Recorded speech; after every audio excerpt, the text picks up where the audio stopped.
সাপটা গর্তের থেকে বাহিরে আইসা আমার নবীর নিয়ে বলে, রে নবী, ওরে মিয়া তুমি ক্ষমা করে দেন, আপনার এক নজর দেখার জন্য 1000 বছর আমি এই গর্তের মধ্যে, আপনাকে একটা পলক দেখবো এই জন্য আমি এই গর্তের মধ্যে বসে আছি। হুজুর গো, কত জায়গা গর্ত করে রাখছি, ওরে যেই গর্ত দেখে আপনাকে ভালো দেখা যাবে ওই গর্ত দিয়ে আমি আপনাকে দেখব। কিন্তু আবু বকর আমারে দেখার পথ বন্ধ করে দিয়েছে, এই জন্য আমি আবু বকরকে কাবুর মেরেছি। নবী আমার বিয়াদবি ক্ষমা করে দেন। ওই যে আবু বকরের পায়ে বিষের কামড়, সাপের কামড়, আবু বকরের মাঝে মাঝে এই সাপের বিষের যন্ত্রণা অনুভব হইত, নবীর কাছে গিয়া একটু ঝাড়ফুঁক করে নিত, ভালো হয়ে যাইত। আবু বকরের ইন্তেকালের বেলাও নবীর ইন্তেকালের সাথে মিলে যায় রে যুবক। আবু বকরের ইন্তেকালের সময় আবু বকরের সেই সাপের বিষের যন্ত্রণা অনুভব হয়। আবু বকর কয়, রে আয়েশা, আমি তো সহ্য করতে পারি না সেই বিষের যন্ত্রণা রে আয়েশা, আজকে আবার কে দম দিবে, কারণ নবী নাই, আমার নবী চলে গেছে, আমি সহ্য করতে পারি না রে বাবা। আবু বকরের ইন্তেকালের বেলাও সাপের বিষের যন্ত্রণা অনুভব হয়, নবীর জীবনীর সাথে মিলে যায়। নবীও বিষের যন্ত্রণা নিয়ে কবরে যায়, আবু বকরও কবরে যায়। কতটা মিল! আবু বকরের মর্যাদা কেমন বেড়ে যায়! আবু বকর মরার আগে ওসিয়াত করে, ও আমার সম্প্রদায়, ও আমার সন্তানেরা, উমর কোথায় গেলি আয়, আমার ইন্তেকালের পরে আমারে কোথায় দাফন করবে? আমি আবু বকরের দিলের তামান্না হলো, ওরে নবীর কিনারায় একটু আমি ঘুমাইব, ওরে আবার যেদিন ইন্তেকাল হয়ে যাবে ওরে আমার লাশটা নিয়ে নবীর রওজার কাছে নিয়ে রাখবে, আর নবীরে ডাক দিয়া বলবি, ও পয়গম্বর, আপনার বাল্যকালের বন্ধু আবু বকর তো আর দুনিয়াতে নাই। আবু বকরের দিলের তামান্না হলো আপনার কাছে শাহিদ হবে, যদি অনুমতি দেন আপনার কিনারায় গিয়ে আবু বকরকে রাখবো। ও নবী, যদি অনুমতি না দেন, রে উমর, আমার লাশটা তোরা যেথায় বাড়ির দাফন করবে। আবু বকর কেমন ভাবে নবীর জীবনের সাথে মিলায় নিলেন, নবী যেখানে যায় আবু বকর সেখানে যায়। আবু বকরের ইন্তেকালের পরে আবু বকরের লাশটা নিয়ে ওমর চলে গেলেন নবীর রওজার কিনারায়। নবীরে ডাক দেয়া কয়, আসসালামু আলাইকা ইয়া হাবিবাল্লাহ, ওরে আপনার বন্ধু আবু বকর, আপনার ইন্তেকালের পরে যার হাতে হাত দিয়ে আমরা চললাম, যার দিকে তাকাইলে আপনার হারানোর বেদনা কিছুটা লাঘব হইত, সেই আবু বকর আজকে আমাদের মাঝে নাই। আপনার বন্ধুকে কোথায় রাখবো আপনি ফয়সালা করে দেন। আমার নবীর রওজার থেকে আওয়াজ চলে আসলো, উদখুলুল হাবিবা ইলাল হাবিব, ওরে বন্ধুকে কোথায় রাখবা, বন্ধুকে বন্ধুর সাথে মিলায়া দাও। একটু জোরে কোন আল্লাহু আকবার। আবু বকর আমার নবীর কাছে ঘুমায়া গেলেন। ও যুবকেরা, জীবনে মিল রাখছে, দাম বেড়ে গেছে। ও আল্লাহর বান্দারা, ও যুবক, তোমার কার সাথে মিল, কার রঙে তুমি রঙিন হয়ে চলতেছো রে বাবা? তোমার কোনো চিন্তা নাই, আজকে টুপি লাগাইয়াও তো আমরা ভয়হীন ভাবে ঘুরতে পারি না। আল্লাহর নামে জীবনটা অফ করার বড় বড় ভয়। আর যুবক, তোমার নামাজ নাই, দাড়ি নাই, ও পর্দার আলের আম্মা জান, নামাজ নাই, পর্দা নাই, স্বামীর খেদমত নাই, তোমার চোখে পানি নাই। আর আবু বকর এত বড় দামি সাহাবী, জীবনটা তালাশ করে দেখো, শুধু কান্না কান্নার কান্না। একটা রাত কান্না ছাড়া কাটায় নাই রে যুবক। ওরে যুবক, তোমার ভিতরে মাওলার মোহাব্বত নাই, আমার আল্লাহর ভয় নাই রে যুবক। কি নিয়া কবরে যাবা? প্রতিদিন অ্যাক্সিডেন্টের খবর কি পাও না? গতকালকেই তো শুনলাম ওই যে বাবা দক্ষিণ কোরিয়ার ঘটনা, ওই যে বিমান দুর্ঘটনায় 179 লোক চলে গেল। ওরে আল্লাহর বান্দারা সব জায়গা থেকে পাড়ি দিয়ে আসছে। ওরে বিমানটা ওই যে এয়ারপোর্টে ল্যান্ড করলো, বিমানের একটা লোকও জানে না আমরা বাসা পর্যন্ত যাইতে পারবো না। ওরে বিমানের সমস্ত লোক, মাত্র 2 জন লোক মনে হয় বেঁচে গেছে কোন রকম ভাবে। ওই যে 179 লোক মারা গেল, আগুন ধরে বিমানটা বাস্ট হয়ে গেল। এরে যুবক, এই তো দুনিয়ার বাহাদুরি, জীবনটাকে নষ্ট করিও না রে যুবক। আলেম উলামার সাথে চলো, নিজেকে সাজাইয়া কবরে দাও, আমার আল্লাহর দরবারে চোখের পানি জমা দাও। ওরে কোন দিন জানি আমি মরে যাব, আমার বাচ্চাগুলো আব্বু আব্বু কয়া কাঁদবে, আমার লাশের চতুর্দিক দিয়া ঘুরবে। এই জীবন কিছুই না রে যুবক। তুমি কি কামাই করলা, আমি কি কামাই করলাম, তোমার হিসাব তুমি ভালো জানো, আমার হিসাব আমি ভালো জানি রে বাবা। এই জন্য আমার মাওলার কাছে চোখের পানি জমা দাও। ওরে আমার আল্লাহর মতো রহমান কেউ নয়। ও যুবক বন্ধু, তাদেরকে বানাও যারা তোমার পরকালের বন্ধু, যারা তোমার হাসরের বন্ধু, যারা তোমার পুলসিরাতের বন্ধু। নবী আমার বলেন কেউ তোমার আপন হবে না। নবী বলেন হাসরের ময়দানে এত ভয়ঙ্কর, ওরে মাতার সন্তানের কথা মনে রাখবে না রে যুবক, বাবা সন্তানের কথা মনে রাখবে না। সবাই যার যার মতো তারায় দিবে, সবাই বলবে রব্বি হাবলি নফসি, আয় আল্লাহ আপনি আমাকে বাঁচান, আমাকে বাঁচান। ওই দিন উলামায়ে কিরাম যারা হক্কানি আলেম, যারা আলেম উলামার সহযোগিতা করছে, পরামর্শ নিয়ে চলেছে, হক্কানি পীর মাশায়েখের কাছে সময় লাগাইছেন, আমার নবী কয় এদেরকে রাইখা, একজন আলেম কখনো জান্নাতে যেতে পারবে না, এদেরকে ধরে ধরে নিয়ে জান্নাতে নিয়ে যাবেন। এরে যুবক, মাহফিলটা জীবনের শেষ মাহফিল মনে করো, আমি বক্তার জন্য শেষ মাহফিল। এখান থেকে তুমি বাড়ি যাবা, আমি বাড়ি যাব কোনো গ্যারান্টি নাই। গত বছর মাহফিল হইছে, বছর হইছে, মাঝেখানে অনেকে নাই, আজকে কবরে চলে গেছে। এই ময়দানে কে জানি মা হারা বড় এতিম, এই ময়দানে কে জানি বাবা হারা এতিম। এরে যুবক, মনে কি পড়ে না খেলার বন্ধুদের কথা? আজকে তোমার মতো কত কত খেলার সাথীরা, কত যুবক বন্ধুরা কবরে চলে গেল। ও বাপ জানেরা, কত আপনার বয়সী, আপনার থেকে কম বয়সী কত লোকেরা কবরে চলে গেল। এরে পর্দার আড়ালের আম্মা জান, আপনার কত জায়রা, আপনার কত আদরের বান্ধবীরা, ওরে 5টা কাফন নিয়ে কবরে চলে গেল। তুমি আমি কি নিয়ে কবরে যাব? মরণ সবর কত কষ্টের,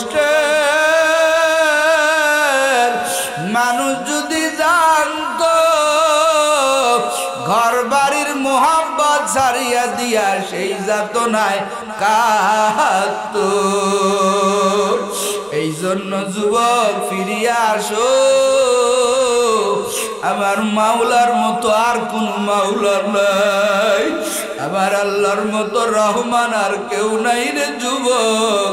এই যে প্লেনের ঘটনায় যারা মরে গেল, টাকা পয়সার তো অভাব ছিল না, বাচ্চাগুলো কাঁদতেছে, বাচ্চাগুলো অপেক্ষায় আমার আব্বু আসবে, কিন্তু আসলো পুরে কয়লা ছাই হয়ে বাড়িতে গেল।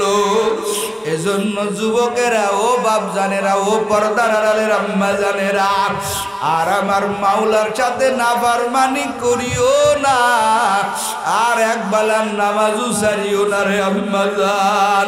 কারা কারা পারবা যুবক, তোর হাতে দড়ি পায়ে দড়ি, তোর মতো বহু যুবকেরা 5 বেলার নামাজ পড়ে, একক তো নামাজ ছাড়ে না। তুইও পারবি, তওবা কর। আমার আল্লাহ তওবাকারীকে বড় মোহাব্বত করেন। আজকের ময়দানটা জীবনের শেষ ময়দান মনে করো, আমি বক্তাও মনে করি, তুমিও মনে করো। আজকের থেকে নামাজ ছাড়বা না, এক বেলার নামাজ ছাড়বা না, 5 বেলার নামাজ পড়বা, দাড়িটা লম্বা করবা, হালাল ভাবে চলবা, বড়দেরকে সম্মান করবা, উলামায়ে কেরামকে মোহাব্বত করবা।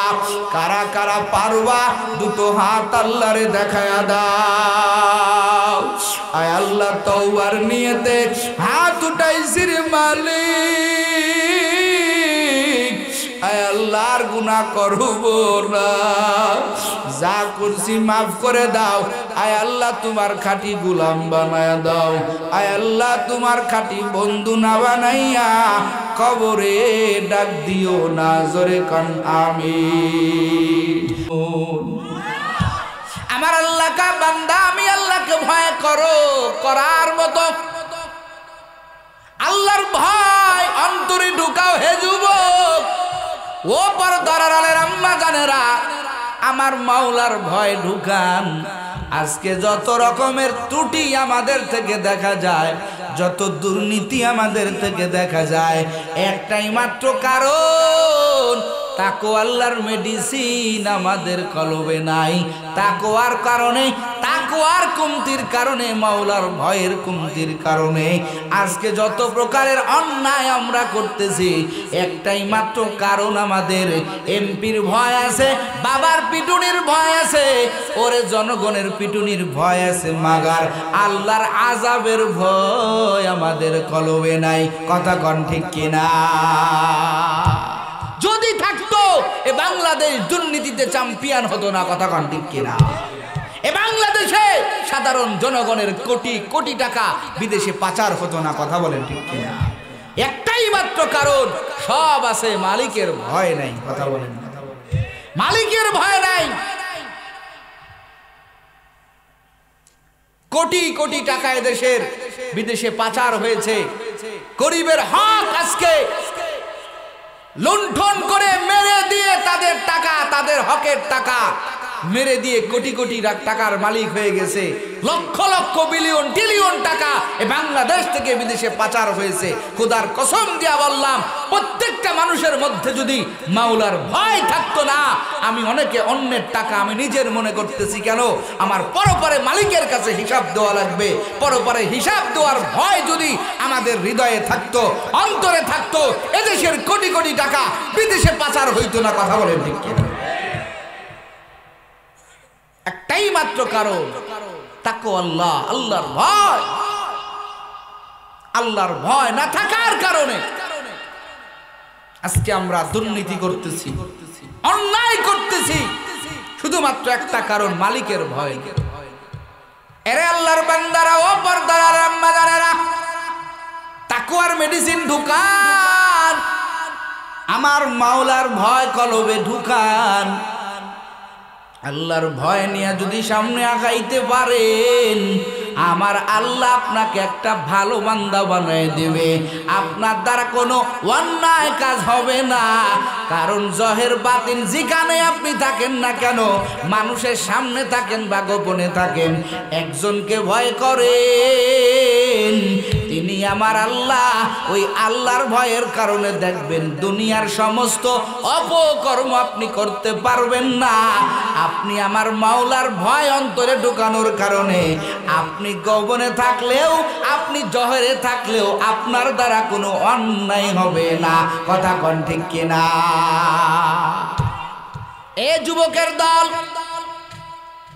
মালিকের ভয় কলবে ঢুকাও, তাকওয়ার মেডিসিন অন্তরে ঢুকাও।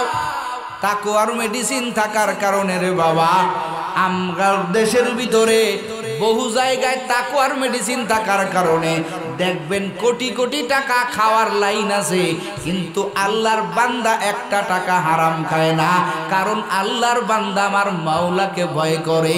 আল্লাহকে ভয় করার কারণে বান্দা একটা টাকা হারাম খায় না, যতটুকু হালাল ভাবে খায় তাতেই সন্তুষ্ট, আমার মাওলার কাছে শুকরিয়া আদায় করে। এরকম বান্দা জমিনে আছে না? না, বহু আছে। এদের চোখের পানির কারণে আজও পর্যন্ত আমরা দিব্যি ঘুরে বেড়াইতেছি, আসমানি গজব আমাদের উপরে আসে না। কথা কোন ঠিক? এরা জহিরে বাড়ায় না, কোটি টাকার লোভ দেখাইবেন, আল্লাহর বান্দার একটা টাকার দিকে আগাইবে না। ওরে যুবক, আজকে তুমি ক্ষমতা পাই অপব্যবহার করো। ক্ষমতা পাইয়া এই দেশটাকে তুমি মনে করো তোমার বাবার দেশ। ক্ষমতা পাইয়া এই দেশটাকে তুমি তোমার মনে করে চলো। না রে বাপজান না, এই দেশটা তো তোমার বাবার একার না। তুমি যে গরিবের মাল তুমি পাচার করলা, খাইলা, গরিবের টাকা তুমি তোমার অ্যাকাউন্টে ঢুকায় দিলা। এই দেশ তোমার আগেও বহু উলামায়ে কেরাম, বহু আল্লাহর বান্দারা চালাইছেন। এই জীবনীগুলো তুমি পড়ে দেখো, আল্লাহর বান্দারা ক্ষমতা পাওয়ার পরেও কখনো একটা জিনিস অন্যায়ভাবে কখনো নিজের মনে করে নাই। একটাই মাত্র কারণ, হাসরের ময়দানে আমার আল্লাহ যেদিন বলবে, ও বান্দা তুমি তো এই মাল অন্যায়ভাবে খরচ করছো, আমি আল্লাহর কাছে হিসাব দেও।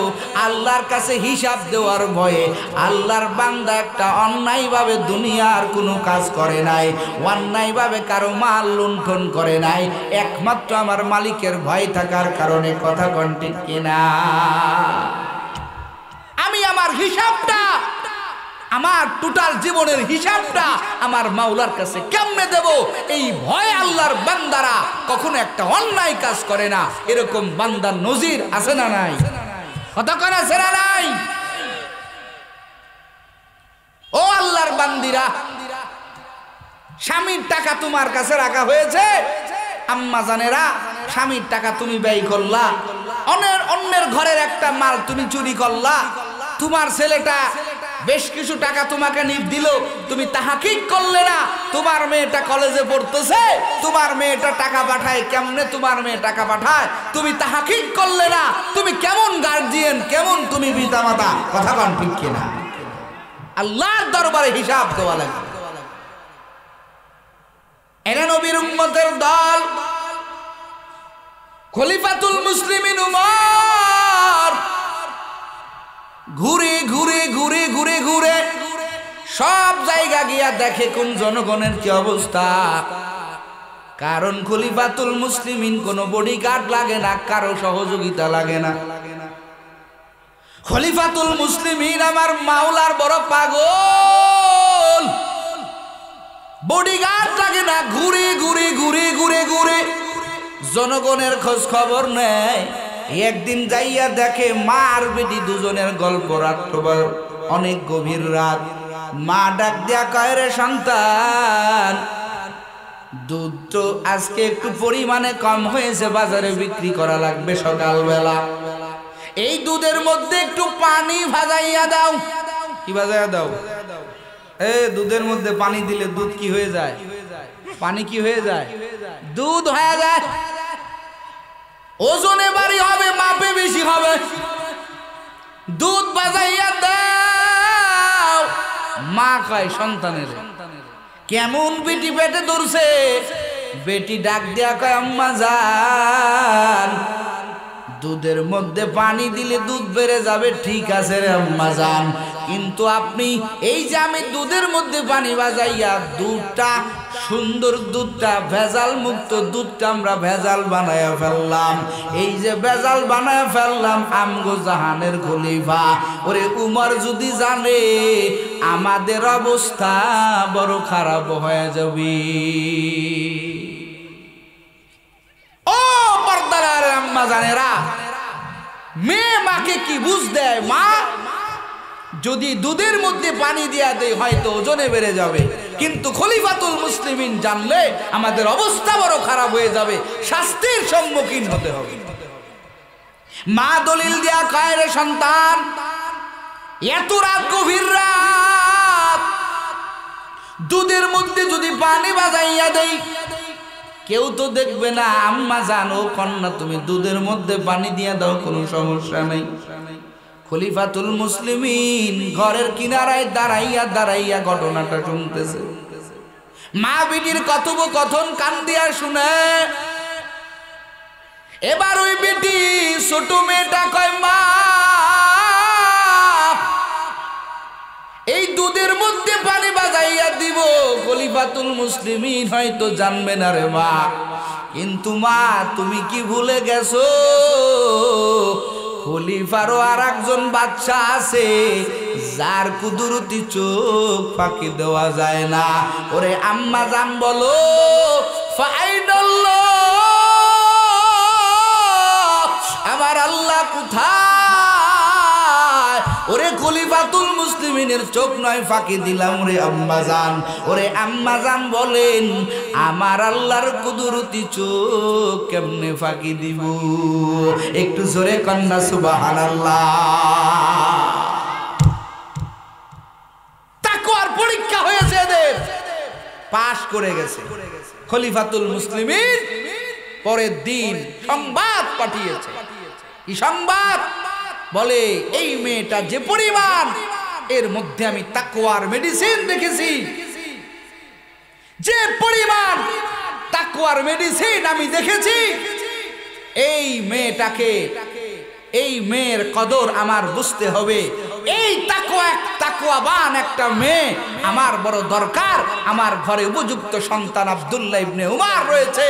বলে, উমর, আমার আব্দুল্লাহর জন্য এই মেয়েটাকে আমি উমর বউ হিসেবে, আমার বেটার বউ হিসেবে আমি নির্বাচিত করলাম। জোরে কন্যা সুবহানাল্লাহ।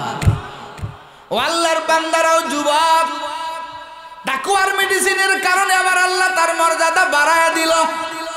এই মেয়ে কেমন মেয়ে? তাকওয়ার মেডিসিন হওয়ার কারণে রে বাবা, এই মেয়ে তো খলিফাতুল মুসলিমিন ওমরের বেটার বউ হয়ে গেল, তার সন্তানের বিবাহিত স্ত্রী হয়ে গেল।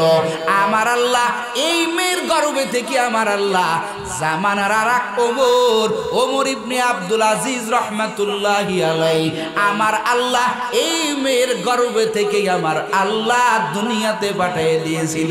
একটু জোরে কোন সুবহানাল্লাহ। ওরে যার আমল কেমন, ওরে ওমর ইবনে আব্দুল আজিজ রাহমাতুল্লাহ আলাইহির জামানা কেমন? বলে, যেই জামানা এমন জামানা, বলে বাঘ আর হরিণ, সিংহ আর হরিণ এক ঘাটে পানি খায়। ওরে বাঘ কখনো সিংহের দিকে তাকানোর সুযোগ পায় না। আল্লাহু আকবার বলে। এটা ছিল তাকওয়ার বান্দা বান্দি, তাদের পরীক্ষা এবং তাদের ফলাফল দুনিয়ার থেকে আমার আল্লাহ তাআলা এদেরকে চমকা দিয়েছেন, এদের চমক দিয়ে দিয়েছেন, এদের নূরের ফোকাস দিয়ে দিয়েছেন। ওরে তাকওয়াবান, আজকে আমার ঘরের বিবি, আমার ঘরের বোন যদি তাকওয়াবান হয়ে যায়, ওই বিবির ঘরে, ওই বোনের ঘরে আমার আল্লাহ জামানার বড় ওলি তৈরি করে দিবেন। কথা বলেন। আম্মা জানেরা কি পরিমাণ ভয় করেন? ডর নাই, ভয় নাই। স্বামী বিদেশ চলে গেছে, নিজেকে ওপেন করে দিয়েছেন। কথা কয় না, মার্কেটে নিজেকে ওপেন করে দিয়েছেন, কোনো খোঁজ খবর নাই, তাকওয়া নাই, ভয় নাই। নিজেকে বিলীন করে দিয়েছেন, আল্লাহর কোনো ভয় আপনার মধ্যে নাই। আপনি যদি সচক্ষে দেখতেন আপনার স্বামীটা কত কষ্ট করে বিদেশে গিয়ে নিজের মাতৃভূমি, ছেলে মেয়ের মহাব্বত, মা বাবার মহাব্বত ত্যাগ করে কি পরিমাণ কষ্ট করে বিদেশ থেকে টাকা ইনকাম করে, খোদার কসম দিয়ে বললাম, সচক্ষে দেখলে একটা টাকা আপনি এই দুনিয়াতে, এই বাংলাদেশে আপনি অপচয় করতেন না, অনার্থক খরচ করতেন না। কথা বলেন ঠিক কিনা? তাকওয়াবান বিবির বড় দাম, যেই বিবির মধ্যে ধৈর্য আছে। এরে আল্লাহর বান্দারা ও পর্দার আড়ালের আম্মা জানেরা, আপনি আপনি যদি তাকওয়াবান হয়ে যান আপনার ঘরের সন্তানের আল্লাহ ভালো বানিয়ে দিবে। আরে আম্মা জান, এই জন্য তাকওয়ার মেডিসিনের কথা আমার আল্লাহ বলেছেন। আমার আল্লাহ বলে, বান্দা তুমি 1 নম্বরে তাকওয়াবান হও, আমি আল্লাহকে বড় ভয় করো। আমি আল্লাহর ভয় তোমার অন্তরে ঢুকাও। অন্তরে ঢুকানোর কারণে আমি আল্লাহ তাআলা তোমাকে দামি বানিয়ে দেব। আমার আল্লাহ কয়, বান্দা তাকওয়ার মেডিসিন নিয়ে নিজের বড় মনে করবা না। এরপরে কি করবা? আমার আল্লাহ তাআলা বলেন, ওয়াকুনু মা'আস সাদিকিন। এরে বান্দা বান্দির দল, ভালো লোকের কাছে যাও, সাদিকিন লোকের কাছে যাও। আমার আল্লাহ ভালো লোকের কাছে যাওয়ার কারণে আমার আল্লাহ তোমার মর্যাদা বাড়ায় দিবেন। জোরে কোন সুবহানাল্লাহ। এখন কথা হলো, হেদায়েত সবাই পাবে না। কথা হয় না? মাইরুদিল্লাহু বিহি খায়রাই ফাকিহু ফিদ্দিন। সবাই হেদায়েত পাবে না। আমার আল্লাহ যাকে কবুল করবেন ওই আল্লাহর বান্দা হেদায়েত পাবে। কথা হয় না? ওরে আবু জেহেল কে আমার নবী কম বয়ান করে নাই। কথা হয় না? কালেমা নসিব হয়েছিল। কতক্ষণ না? আবু জেহেলকে কম বয়ান করা হয় নাই, আবু লাহাবকে কম বয়ান করা হয় নাই, ওরে নিজের চাচাকে কম বয়ান করে নাই, কিন্তু কালেমা নসিব হয় নাই। আবার 27 বছরের যুব কুমার 27 বছর পরে নবীর চেহারা দেখিয়া ওমরের মতো বীর পালোয়ান ব্যক্তি নবীর তরবারি, নবীর কাছে পায়ের কাছে তরবারি জমা দেয়া নবীরে ডাক দিয়া কয়, পয়গম্বর আপনি এই তরবারি দিয়ে আমার গর্দানটা দ্বিখণ্ডিত করে দেন। আমি বড় জালিম ও পয়গম্বর, ওরে আমি আপনার মাথা আনার জন্য, মাথা কাটার জন্য আমি তরবারি নিয়ে বাহির হয়েছিলাম, কিন্তু আমি বড় কপাল পোড়া। এই কোরআন তো মিথ্যা না রে নবী, এই কোরআন তো সত্য, কোরআনের কথা সত্য। আমি বড় বেয়াদব, আমি বড় নালায়েক, আমি বড় কপাল পোড়া। ও নবী আমার, আমাকে আগে কালেমা পড়ায়া দেন আর এই তরবারি দিয়ে আমাকে দ্বিখণ্ডিত করে দেন। নবীর হাতে কালেমা পরে মুসলমান হয়ে গেল। আমার আল্লাহ যাকে চায় তাকে আমার আল্লাহ তাকে কবুল করে নেয়। কথা কন ঠিক কিনা?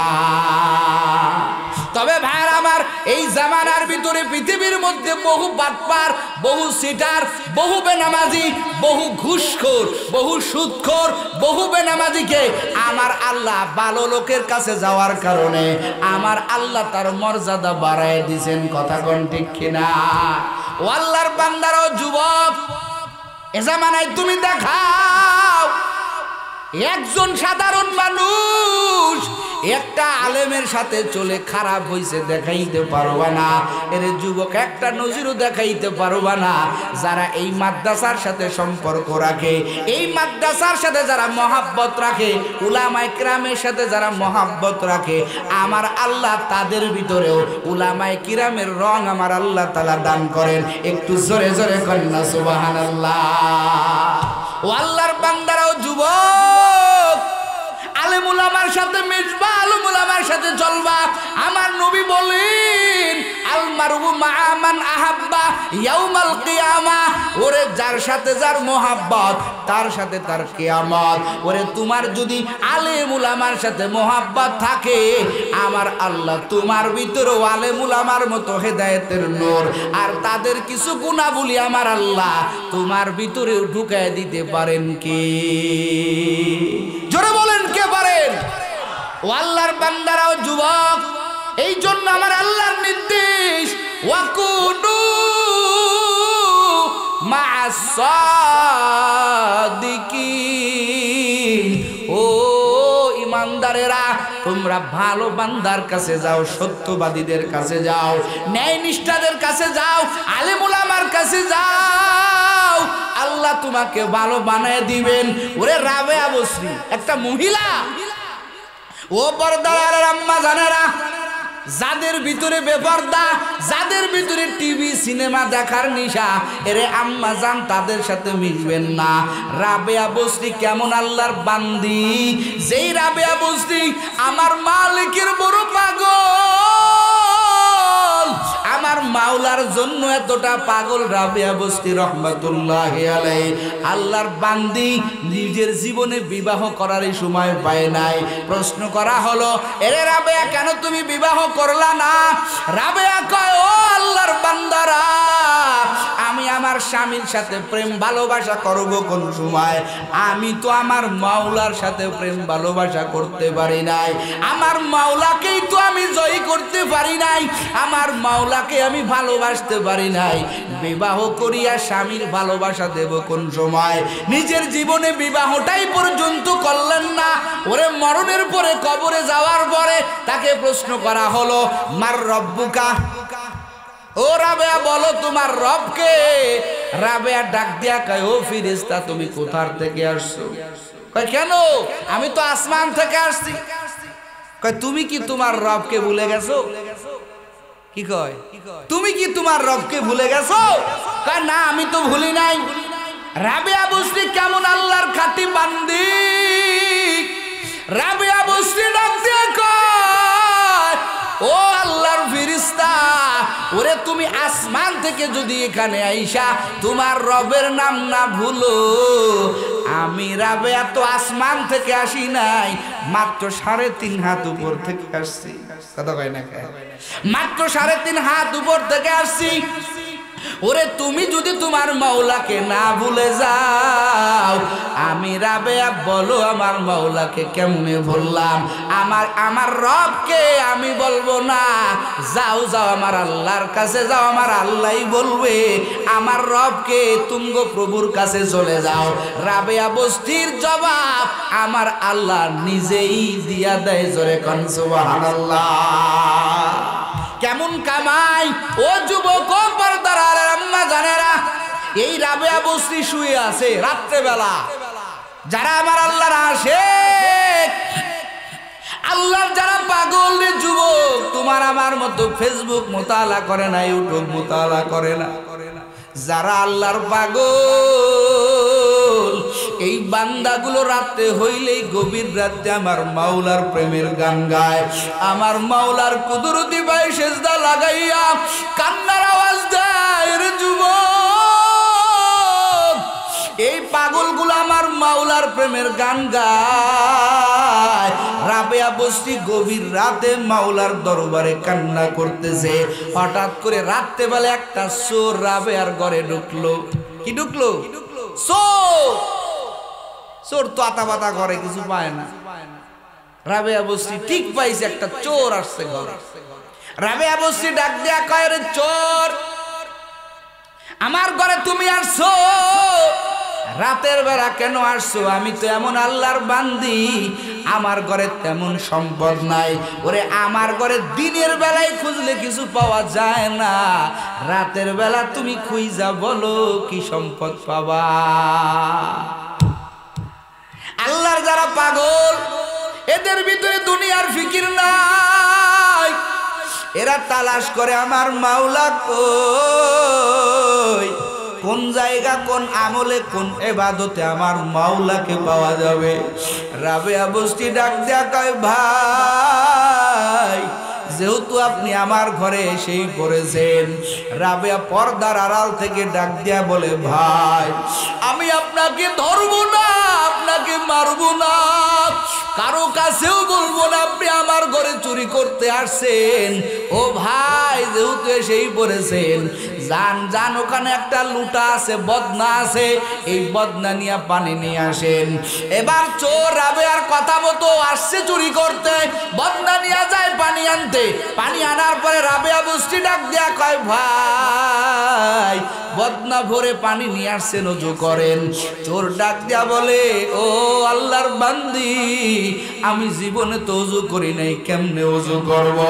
রাবেয়া বস্তি পর্দার আড়াল থেকে বলে দেয়, ওরে ভাই প্রথমে 2টা হাত কবজা পর্যন্ত ধও, এরপরে কুলি করো, নাকে পানি দাও, চোখে মুখে পানি দাও, মাথা মাসে করো, সব হুজুর প্র্যাকটিক্যালটা সুন্দর করে বোঝায় দিল। চোর ওইভাবে রাবেয়ার কথা মতো চোজুর অঙ্গগুলো ধৌত করলো। এবার রাবেয়া ডাক দিয়া কয়, ভাই ওইখানে একটা জায়নামাজ রাখা আছে, গভীর রাত জায়নামাজটা বিছাইয়া দাও। ওরে জায়নামাজ বিছাইয়া নামাজে দাঁড়ায়া যাও। ওরে চোর ডাক দিয়া কয়, ও আল্লাহর বান্দি, আমার জীবনে আমি নামাজ আদায় করি নাই। রাবেয়া বস্তি বলে, আমি তোমারে বলিয়া দেই, ওইভাবে তুমি নামাজে দাঁড়াইয়া যাও। ওই চোর রাবেয়ার কথা মতো যায় নামাজ বাড়িয়া নামাজে দাঁড়ায় গেল। নামাজে দাঁড়াই গেছে, পিছন থেকে রাবেয়া পর্দার আড়াল থেকে যায় নামাজে বসিয়া আমার মাওলার কাছে হাত তুলে কয়, রে মালিক, ও আল্লাহ, এই বান্দা তো চোর, চুরি করে নিজের নষ্ট করে ফেলছে। ও আল্লাহ, আমি বান্দি তো কোনো কিছুই করতে পারি না, আমার যতটুকু সামর্থ্য ছিল রে মালিক, ওরে চোরটাকে আমি ওযু করাইয়া ওরে জায়নামাজে দাঁড় করাইয়া দিলাম। আয় আল্লাহ, এখন তোমার দরবারে শুবে দিলাম। ও আল্লাহ, তুমি এই চোরটাকে কবুল করে নাও। কিতাবের মধ্যে লেখে, রাবেয়ার চোখের পানি আমার মাওলা বিতা দেয় নাই। আমার মাওলা কয়, রে রাবেয়া, ওরে তোর চোখের পানি আমি আল্লাহ বিথা দিব না। ওরে কিতাব খুঁজলে পাওয়া যায় এই চোরটার চোর থাকে নাই। রাবেয়া বস্তির সোহবতে যাওয়ার কারণে ওই যে রাত্রির 2টা সেজদারে যুবক চোরের জীবনের জীবন পাল্টাইয়া দিল, ওরে জীবনের মোড় ঘুরাইয়া দিল। ওরে কিতাবে পাওয়া যায় এই চোর আর চোর থাকে নাই, জামানার অলি হইয়া কবরে গেছে।